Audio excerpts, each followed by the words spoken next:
রাস্তার পাশে এভাবে দাঁড়িয়ে খেতে আমার খুব ভালো লাগে।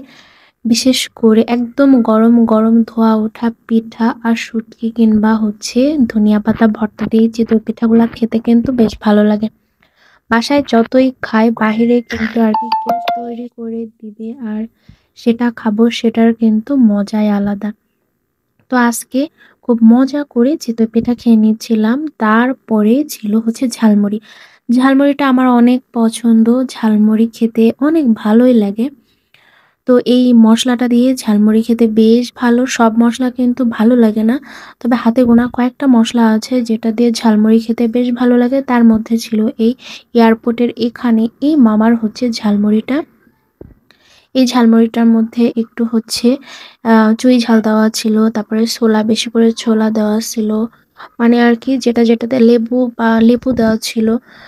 মানে এই মাখানোটা খুবই মজা ছিল। তো আরকি মজা করে খেয়ে নিচ্ছিলাম। আর আমার কিন্তু ঝালমুড়ি অনেক পছন্দ। আমার ঝালমুড়ি, চটপটি, ফুচকা, ভাপা পিঠা এই টাইপের খাবারগুলা বেশ ভালোই লাগে। বিশেষ করে সামনে যেহেতু শীত পড়েই যাচ্ছে।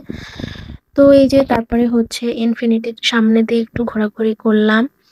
বেশ ২ টা শাখা রয়েছে এখানে। জাস্ট ঘোরাঘুরি করার পরে বাসায় এসে রাতে মজা করে ডিমের তরকারিতে ভাত খেলাম। এই ডিম রান্নাটা আরকি পোচ করে সেভাবে করে থাকি। একদিন শেয়ার করব। এটা কিন্তু খেতে বেশ মজা লাগে আমার কাছে। যখন কিছুই থাকে না তখন এই ডিম পোচটা দিয়ে তৃপ্তি করে আরকি ভাত খেয়ে নেওয়া যায়। ডিম ভুনা তো সিদ্ধ করতে হয় একটু ঝামেলা। যখন রাত হয়ে যায় তখন আরকি এই ডিমটা জাস্ট একটু মসলা কষিয়ে ভেঙে দিলে বেশ মজা হয় খেতে।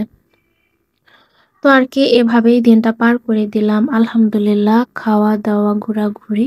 তো সবাই অনেক ভালো থাকবেন। আর একবার হলেও এইরকম ডিমের কারিটা করে খাবেন আর খেয়ে জানাবেন কেমন লাগছে। এটা কিন্তু অনেক জায়গায় ডিম তেলানি বলে থাকে। তো আমাদের উত্তরাঞ্চলে এটার প্রচলন একদমই নাই। বাট এখন আরকি আমি বিভিন্ন YouTube এ ভিডিও দেখে এটা ট্রাই করি আর বাসায় করে থাকি।